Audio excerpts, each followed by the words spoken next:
अप्पी आमची कलेक्टर या मालिकेच्या आजच्या भागात आपण पाहणार आहोत. अप्पी ऑफिसमधून घरी जात असताना तिला छकुली भेटते.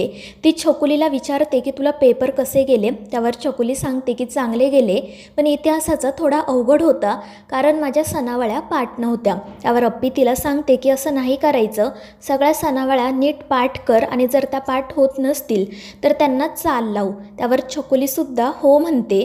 त्यानंतर अप्पी तिला विचारते की त्या दिवशी जेव्हा तू आमच्या घरी आली होती तेव्हा तू असं म्हणाली की रुपाली ताईंचं बाळ माझ्यासारखं दिसते, ते खरंच माझ्यासारखं दिसते का गं? आणि त्यावर छकुली म्हणते हो अप्पी दिदी, मी तुझा लहानपणीचा फोटो बघितला आहे.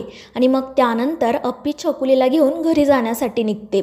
तर दुसरीकडे रुपाली बाळाला घेऊन बसलेली असते. स्वप्नील, सरकार आणि रुक्मिणीसुद्धा त्या ठिकाणीच असतात. ते सगळेजण बाळाबद्दलच बोलत असतात. रुक्मिणी आणि सरकार स्वप्नीलला सांगत असतात की तू लवकरात लवकर तो फॉर्म घेऊन ये, म्हणजे आपल्याला बाळाला दत्तक घेता येईल. आणि त्याचवेळी मनी मावशी त्या ठिकाणी तो फॉर्म घेऊन येते.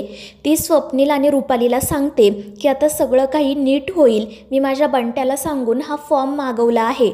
आणि ते ऐकून त्या दोघांनाही खूप आनंद होतो. सरकार आणि रुक्मिणीला तर आश्चर्यच वाटतं. तर मनी मावशी म्हणत असते की रुपाली माझ्या लेकीसारखी आहे, तिच्या आनंदातच माझा आनंद, म्हणून मी हा फॉर्म घेऊन आले. त्यामुळे स्वप्नील आणि रुपाली तिचे आभार मानतात. आणि मग स्वप्नील लगेच फॉर्म भरायला सुरुवात करतो. तर दुसरीकडे सुजय अस्वस्थ होऊन फेऱ्या मारत असतो. त्याचवेळी पिहू त्या ठिकाणी येते. ती सुजयला विचारते की तू आत्ता या वेळेला मला इथे का बोलावले. त्यावर सुजय म्हणतो की पिहू मला तुझ्याशी बोलायचं आहे, काय करावं तेच मला सुचत नाही, असं वाटते की सगळं संपून गेलं आहे. त्यावर पिहू त्याला समजवण्याचा, धीर देण्याचा प्रयत्न करते, पण सुजय खूप चिडलेला असतो. तो पिहूला सांगतो की तू अजिबात त्या अप्पीची वकिली करू नको, मला माहिती आहे, तुला तिचा कितीही राग आला ना तरी तू तिच्याशी असणारं नातं कधीच तोडणार नाही. त्यावर पिऊ म्हणते अरे पण तोडायची भाषा आपण करायचीच कशाला, आपण दोघे आहोत ना, आपण सगळं काही नीट करू. पण स्वप्नील काही ऐकतच नाही. तो म्हणतो की मला तर आता असं वाटते की आपण त्या शेतात काही पिकवलं ना तरी ती अप्पी आडवी येईल. मात्र पिऊ म्हणते की असं काही होणार नाही आहे. पण स्वप्नील खूप चिडलेला असतो. तो पिऊला म्हणतो की आता मी प्रत्येकाला ज्याची त्याची जागा दाखवून देणार आहे. आणि त्यावर पिऊ त्याला समजवण्याचा प्रयत्न करते, पण तो तिला सांगतो की आता तू गप्प बसायचं, एकही शब्द बोलायचा नाही. तर दुसरीकडे अप्पी आणि छकुली बापूंच्या घरी जातात. त्या दोघींना बघून सगळ्यांनाच खूप आनंद होतो. त्यानंतर दिप्या अप्पीला विचारतो की दिदे तू ऑफिसला गेली होती का. आणि त्यावर अप्पी सांगते हो. ते ऐकून त्या तिघांनाही खूप आनंद होतो. त्यानंतर अप्पी त्यांना सांगते की आता रुपाली ताई पूर्णपणे बऱ्या झाल्या आहेत. आणि त्यावर बापू म्हणतात हो, कदमांनी सांगितलं मला. आणि मग त्यानंतर त्या अप्पीला विचारतात की सगळं काही ठीक आहे ना, तू अचानक इकडे कशी आली. आणि त्यावर छकुली मध्येच म्हणते की अप्पीताई तिच्या लहानपणीचा फोटो बघायला आली आहे, कारण रुपाली ताईंचं बाळ अप्पीताई सारखंच दिसतं. आणि ते ऐकून सगळ्यांनाच धक्का बसतो. त्या अप्पीला विचारतात की खरंच असं काही आहे का. त्यावर अप्पी म्हणते की असं काही नाही, पण छकुली असं बोलल्यामुळे मग मलाही वाटलं की माझ्या लहानपणीचा फोटो बघावा म्हणून. आणि मग दिप्या लगेच अप्पीच्या लहानपणीचा फोटो घेऊन येतो. तो फोटो बघून अप्पी खूपच खुश होते. बापू तिला तिच्या लहानपणीच्या आठवणी सांगत असतात. आणि मग अप्पी कोणाचंही लक्ष नाही हे बघून हळूच त्या फोटोचा मोबाईलमध्ये फोटो काढून घेते. त्यानंतर संध्याकाळी सर्वजण जेवण करण्यासाठी एकत्र जमलेले असतात. बाळाला दत्तक घेण्यासाठी फॉर्म भरलेला असतो, त्यामुळे स्वप्नीलने आम्रखंड देखील आणलेलं असतं. त्यामुळे सगळेजण खुश होतात आणि टाळ्या वाजवतात. सुजा मात्र या गोष्टीमुळे चिडलेला असतो. त्यानंतर सरकार पिऊला आरूबद्दल विचारतात. तर पिऊ सांगते तो मगाशी जेवण करून झोपला आहे.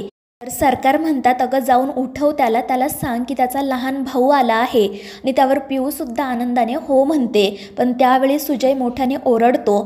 तो म्हणतो की खबरदार, आरूला असं काही सांगितलं तर मी त्याला कधीच सांगणार नाही की हे बाळ त्याचा भाऊ आहे ते. आणि त्याचं ते बोलणं ऐकून सगळ्यांनाच धक्का बसतो. सरकार सुजाला समजवण्याचा प्रयत्न करतात, पण सुजा काही ऐकायला तयार नसतो. तो म्हणतो की हे पोरगं मंदिरात सापडलं आहे, याच्या आईबापांनी याला सोडून दिले, म्हणजे आपल्याला कळू शकतं की त्यांनी काय माती खाल्ली असेल ते. त्यावर स्वप्नील म्हणतो की अरे सुजा किती घाण विचार करतोयस तू. आणि त्यावर सुजय म्हणतो की जरी ऐकायला घाण वाटत असलं ना तरी हेच खरं आहे. तो म्हणतो की काही झालं तरी मी या पोराला घरात ठेवून घेणार नाही. आणि त्यावेळी अर्जुन म्हणतो की तू हे सगळं प्रॉपर्टीसाठी करत आहे ना. त्यावर सुजा म्हणतो नाही, मी हे सगळं माझ्या घराच्या नावासाठी करत आहे. आणि त्यावर कदम त्याला विचारतात की जेव्हा तू दारू पिऊन येतो तेव्हा तुला हे सगळं आठवत नाही का. कोणीच सुजाचं बोलणं नीट ऐकून घेत नाही आणि त्यामुळे सुजा खूप चिडतो. तो रागाच्या भरात म्हणतो की आता मी कोणालाही सोडणार नाही आणि तो तेथून निघून जातो. पिऊ त्याला समजावत त्याच्या पाठीमागे जाते. ती त्याला समजवण्याचा खूप प्रयत्न करत असते, मात्र सुजा तिचंही ऐकून घेत नाही. तो म्हणतो की जर ते पोरगं या घरात आलं तर मी या घरात राहणार नाही. त्यावर पिऊ म्हणते की बाकी सगळं जाऊ दे, पण तू स्वप्नील सरांचा आणि रुपाली ताईंचा तरी विचार कर. त्यांच्या आयुष्यात एवढ्या वर्षांनंतर सुख आलं आहे, मग आपण कशाला आडवं जायचं. आणि त्यांनी आधीच सांगितलंय ना की त्यांना प्रॉपर्टी नको आहे ते. त्यावर सुजा म्हणतो अगं पण तेव्हा त्यांच्याकडे बाळ नव्हतं, आता ते पोरगं आल्यामुळे दादा कशालाही नाही म्हणणार नाही. आणि त्यामुळे पिऊला काय बोलावं ते सुचत नाही. तर दुसरीकडे अप्पी तिच्या लहानपणीचा तो फोटो बघत असते. तिला सतत छकुलीचं बोलणं आठवत असतं. त्याच वेळी अर्जुन त्या ठिकाणी येतो. अप्पी त्यालाही तो फोटो दाखवते. तर अप्पीचा तो लहानपणीचा फोटो बघून अर्जुन खूपच खुश होतो. तो सांगत असतो की तू मामींचं आणि बापूंचं परफेक्ट कॉम्बिनेशन आहे. आणि त्यावर अप्पी म्हणते की अर्जुन जर आपलं बाळ असतं तर ते सुद्धा आपल्या दोघांसारखं दिसलं असतं ना रे. मला तर नेहमी असं वाटायचं की आपल्या बाळाचे डोळे आणि स्माईल तुझ्यासारखी असावी. आणि ते ऐकून अर्जुन नाराज होत म्हणतो की अप्पे नको ना काढू हा विषय. त्यावर अप्पी म्हणते अरे मला वाटलं म्हणून बोलले. मात्र अर्जुन तिला सांगतो की अप्पे प्लीज आपल्या बाळाचा विषय काढू नको. आणि मग त्यामुळे अप्पी गप्प बसते. मात्र त्यानंतर ती रुपालीकडे जे बाळ असतं त्याचा विषय काढते. ती म्हणते की अर्जुन समजा त्या बाळाचे खरे आईवडील उद्या आले तर मग आपण काय करायचं. त्यावर अर्जुन म्हणतो की असं काही होणार नाही, कारण त्यांनी त्या बाळाला सोडून दिलं आहे. मात्र अप्पी म्हणते की जर तसं काही नसेल तर. त्यावर अर्जुन म्हणतो की येऊ दे त्याच्या खऱ्या आईवडिलांना, मग मी बघतो काय करायचं आहे ते. आता ते बाळ या घरातून कुठेही जाणार नाही. उद्या बाळ कायदेशीररित्या दादाचं आणि वहिनींचं होणार आहे. मात्र ते ऐकून अप्पीला काय करावं ते सुचत नाही. आणि मग ती मनाशी म्हणते की मी उद्याच बाळाला हातात घेऊन बघणार आहे. तर मित्रांनो, या मालिकेच्या पुढील भागांच्या अपडेट्ससाठी आपल्या चॅनेलला सबस्क्राईब करा.